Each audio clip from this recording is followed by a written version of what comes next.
स्वागत है आप सभी का एक न्यू वीडियो पर। देखिए, अगर आपने भी इस बार के 10th और 12th के बोर्ड एग्जामिनेशन दिए हैं, तो आपने अपना रिजल्ट ऑनलाइन चेक किया होगा, अपने मार्क्स देखे होंगे, परसेंटेज देखे होंगे, पर रिजल्ट के टाइम पर आपको आपकी मार्कशीट नहीं दी गई होगी, क्योंकि आपकी जो मार्कशीट आती है वो एमपी बोर्ड की तरफ से प्रिंट होके आती है एंड आपका जो रिजल्ट बनाया जाता है 10th और 12th का, वो भी एमपी बोर्ड की तरफ से ही बनाया जाता है। यानी कि एमपी बोर्ड रिजल्ट को बना के अपनी वेबसाइट पे अनाउंस करता है, वहीं से आपने चेक किया होगा। पर मेन बात आती है कि हमारी जो मार्कशीट है वो कब तक आ जाएगी, क्योंकि आपका जो मेन रिजल्ट है वो तो मार्कशीट ही है, मार्कशीट के थ्रू ही आप कहीं पर आगे एडमिशन करवा पाओगे, वही तो प्रूफ है आपके पास कि आपने 10th पास किया है, 12th पास किया है एंड कितने परसेंटेज से पास की है। तो आपकी ये जो मार्कशीट है वो कब तक आपके स्कूल में आ जाएगी, क्या ये प्रिंट हुई है या फिर नहीं हुई है, एंड डिजी लॉकर पे आपकी मार्कशीट आई है या फिर नहीं आई है, एंड ये जो मार्कशीट आएगी उसमें अगर कोई मिस्टेक आती है तो वो आप कैसे चेक कर सकते हैं, एंड अगर आपको करेक्शन करवाना है, कुछ चीजें उसमें ठीक करवानी है, जैसे कि आपकी डेट ऑफ बर्थ हो गई, नेम हो गया, फादर्स नेम हो गया, मदर्स नेम हो गया, ये सारी चीजें कैसे सही होती हैं, करेक्शन कैसे होते हैं, यही पूरी इन्फॉर्मेशन मैं आपको आगे देता हूँ। वीडियो में एंड तक बने रहिए, नहीं तो सब्सक्राइब के साथ-साथ नोटिफ़िकेशन आइकन ज़रूर से ऑन करके रखिएगा।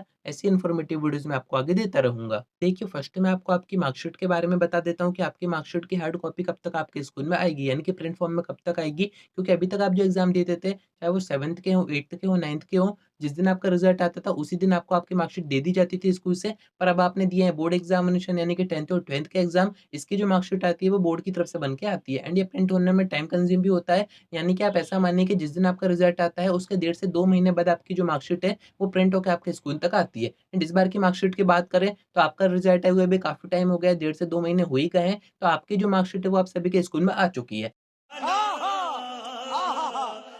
मैक्सिमम जगह आ चुकी है, यानी कि काफ़ी सारे डिस्ट्रिक्ट में मार्कशीट आ चुकी है। आप अपने स्कूल से कॉन्टैक्ट कर सकते हैं, वो आपको बता देंगे कि आपकी मार्कशीट अभी तक आई है या फिर नहीं आई है। बाकी हो सकता है कि कुछ जगह अभी तक मार्कशीट नहीं भेजी गई हो, तो आपको ज़्यादा वेट नहीं करना है, इस महीने के एंड तक आप सभी की मार्कशीट भी आ जाएँगी। बाकी अगर आपने प्राइवेट फॉर्म भरा हुआ था, तो आपकी जो मार्कशीट है वो आपके सेंटर पर आएगी, यानी कि जहाँ पर आपने एग्ज़ाम दिया था वहाँ पर आपको कॉन्टैक्ट करना है, आपको वही मार्कशीट देंगे। तो यहाँ पर देखिए, ये बात तो साफ़ हो गई कि मार्कशीट तो आ चुकी है स्कूल में, आपको बस उनको कॉन्टैक्ट करना है, वो आपको पूरी इन्फॉर्मेशन दे देंगे। बात ये आती है कि मार्कशीट सही आई है या फिर नहीं आई है, एंड मार्कशीट हमारे डिजी लॉकर पे आई है या फिर नहीं आई है, वहाँ पर अपडेट हुई है या फिर नहीं हुई है। तो आपको करना क्या है, डिजी लॉकर पे अपनी आईडी बनानी है। इसकी पूरी इन्फॉर्मेशन मैंने आपको इस वीडियो में दी थी, मैं आपको डिस्क्रिप्शन में दे दूँगा। इसको देख के आप पूरी स्टेप फॉलो करके आपकी जो मार्कशीट है वो ऑनलाइन भी देख सकते हैं। एंड वो जो मार्कशीट होती है उसमें हो सकता है कि कुछ टेक्निकल इश्यू आ जाए, उसमें कुछ मिस्टेक आ जाए, हो सकता है कि आपका फ़ोटो शो ना हो, आपका नेम या फिर डेट ऑफ बर्थ या फिर फादर्स नेम, मदर्स नेम में कोई मिस्टेक हो, तो उसको आपको इग्नोर करना है। जब तक आपके पास हार्ड कॉपी के फॉर्म में मार्कशीट नहीं आती है, तब तक आपको ये नहीं मानना है कि आपकी जो मार्कशीट है वो सही प्रिंट हुई है या फिर नहीं हुई है।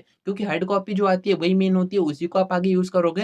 बाकी डिजी लॉकर की मार्कशीट की बात करें तो वो ई-मार्कशीट होती है, उसमें कभी-कभी कुछ मिस्टेक आ जाती हैं। बट अगर आपकी मार्कशीट वहाँ पर अपडेट हो गई है, डिजी लॉकर पर आ चुकी है, तो इसका यही मीनिंग है कि 100% आपकी जो मार्कशीट है वो आपके स्कूल में आ गई होगी। आपको उनसे कॉन्टैक्ट करना है, वो आपको बता देंगे। बाकी डिजी लॉकर पे एक बार ज़रूर से चेक करके जाइएगा, कहीं उसमें तो कोई मिस्टेक नहीं आ रही है मार्कशीट में। एंड अगर उसमें आ भी रही है तो ऐसे ज़्यादा परेशान मत होइएगा, क्योंकि वहाँ पर थोड़े बहुत टेक्निकल इश्यू हो जाते हैं, तो आपको अपनी हार्ड कॉपी के फॉर्म में जो मार्कशीट आई है उसको देखना है। उसी से वेरीफाई हो पाएगा कि आपकी मार्कशीट सही आई है या फिर नहीं आई है। उसमें अगर कोई करेक्शन होने होंगे तो वो भी आपके फ्री ऑफ कॉस्ट हो जाएँगे, कोई भी पैसे आपको नहीं देने होंगे। उसकी प्रोसेस मैं आपको बता देता हूँ, पर अभी आपको करना क्या है, अपने स्कूल में कॉन्टैक्ट करना है या फिर आपके पास टाइम हो तो आप अभी जा सकते हैं, उनसे पूछ सकते हैं कि हमारी मार्कशीट आई है या फिर नहीं आई है। 90% चांसेस है कि आपकी जो मार्कशीट है वो आ चुकी है। मार्कशीट के साथ-साथ वो आपको वो 2 डॉक्यूमेंट्स और भी देंगे, एक रहेगी आपकी टीसी, एक रहेगा माइग्रेशन। 12th के बच्चों को तीनों चीज़ें दी जाएँगी, बाकी जो बच्चे 10th में हैं उनको सिर्फ़ मार्कशीट दी जाएगी। तो मार्कशीट को आपको ध्यान से रखना है, सारी चीज़ें उसमें एक बार चेक करनी है कि सब कुछ सही है या फिर नहीं है। अब अगर बाय चांस उसमें कोई मिस्टेक आती है,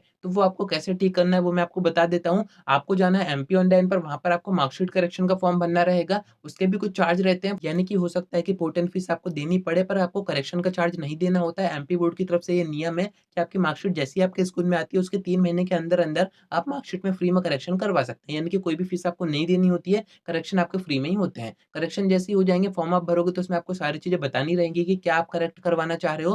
फिर आपकी एक नई मार्कशीट आएगी एमपी बोर्ड की तरफ से, पुरानी आपके पास ही रहेगी। आपको एक और नई मार्कशीट दी जाएगी जिसमें कि करेक्शन हुआ रहेगा, एंड करेक्शन करवाना काफ़ी ज़्यादा ज़रूरी है। अगर आप ये सोचे कि इससे कुछ नहीं होता है, छोटी-मोटी मिस्टेक है, हमारा काम हो जाएगा, तो आगे आपको कहीं न कहीं दिक्कत आएगी। तो करेक्शन अगर आपका होना है तो ज़रूर से करवाइएगा, फ्री में हो रहा है, आपका कोई पैसा तो खर्च हो नहीं रहा है, तो करेक्शन ज़रूर से करवाइएगा। बाकी कोई अगर करेक्शन नहीं होना है तो काफ़ी अच्छी बात है, मार्कशीट आपके पास आ ही चुकी है, आप आगे फर्दर प्रोसेस कर सकते हैं। आपको जहाँ पर भी एडमिशन करवाना है वहाँ पर आप अपनी मार्कशीट यूज़ कर सकते हैं, कहीं पर कोई परेशानी की बात नहीं है। तो उम्मीद है कि आपको सारी बातें समझ में आ गई होंगी। आज की वीडियो में इतना ही, कोई डाउट आता है कमेंट करके पूछ सकते हैं या फिर आप मुझसे इंस्टा पर डीएम करके बात भी कर सकते हैं।